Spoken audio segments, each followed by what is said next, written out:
But what I want to ask you is, why would I, as a coach, and why would you, as coaches and non-coaches, people who work in organizations, even care a whit about talking about retirement life?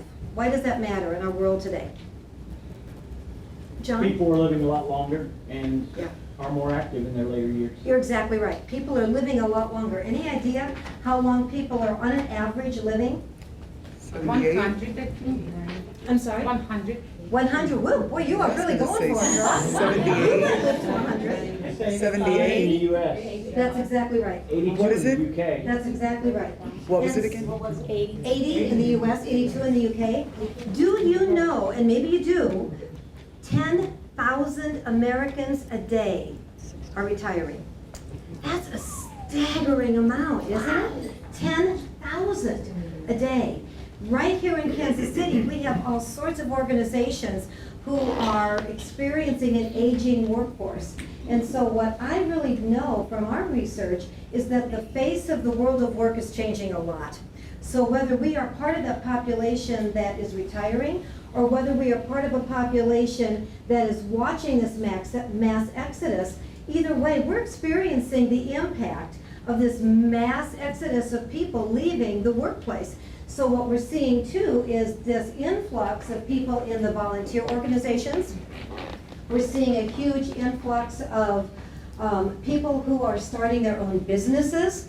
And so it's really important for all of us, whether we're retiring or whether we're not, to understand that this whole retirement thing is going to take the world by storm. And by 2020, we're going to see 10,000 become closer to 17,000 a day.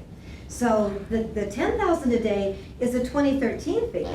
So by 2020, we're going to see that to be much higher. So those of us that are doing the retirement dance are aware that our lifestyle and our life stages are impacting the rest of the world. So here's the thing.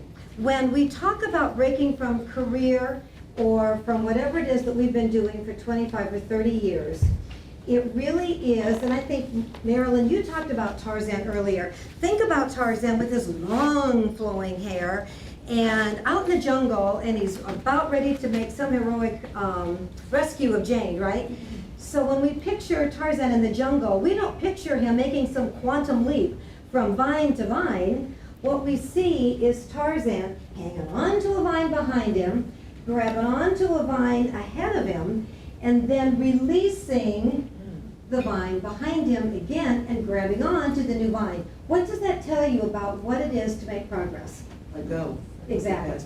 Exactly. So when we're talking about anybody making any kind of life transition, and whether it is death, divorce, job change, or retirement, what is it that has us afraid to let go? Fear. Uncertainty. Fear of what? Failure. Fear of the future, fear of the unknown. What else? No vine in front of us. No vine in front of us. That's exactly it. There is no vine in front of us. And Nelson Mandela says it best, we hide our light under a bushel. And when we do that, we serve nobody. And so what happens in the population of retirees is that we start to think about, oh my gosh, what's going to happen when I retire? So we think about perceptions of retirement and how individual they are for everybody in this room. Every single one of us will have a different role model about how our parents did it or about how our neighbor did it. Our own physicality is a big issue. If we've been active and if we've been physically fit, then getting older is not that big a deal.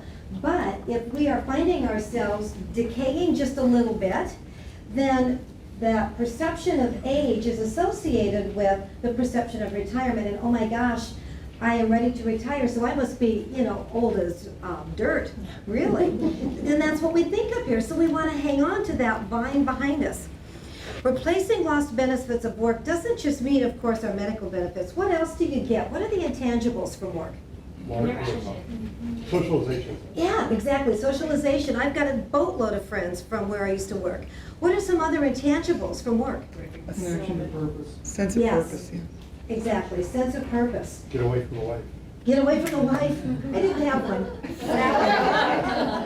Salary, income. Yeah, that's exactly right. All those things that tell Insurance. us, insurance, all those things that tell us that we have value. That's a very big darn deal. So we get into the source of personal identity, and I'd like you to think about anyone that you know within maybe the last year that has retired. Could have been a parent or a neighbor or a sister, whoever. And when they introduce themselves, typically, what do they say about themselves? I am a, Well, I'll just, to answer that question, I know a neighbor quite well who just finished teaching and retired in May. And I haven't seen her since, she's actually 67, she taught a lot longer than she anticipated. And I said, so what's it like? And she said, it's just weird. weird. Yeah, she said it just feels really weird. And so I can tell she's already, even though it's summers, and she's had her summers off, her identity Right. changed. That's exactly right. So what often happens is, and I don't know if your neighbor does that, but we introduce ourselves as a retired teacher, or a former CPA, or I used to work for Sprint, or I was a lieutenant colonel in the Army. So whatever it was that we used to do, very often stays with us as we move into that kind of an abyss, that world of the unknown. So the personal identity really becomes a shift and a loss. And then the last one is self-reliance, because, you know, I worked for corporate America for, good Lord, 30 years, I think.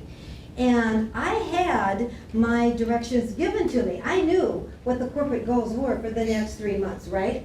So now I get up in the morning, I've got my cup of coffee, and I got nobody, except of course my husband loves to tell me what to do. I'm gonna tell you. Yeah, you're gonna tell me what I said then. So we are self-directed now in that retirement phase, and if you're not prepared for that, it's a very big darn deal.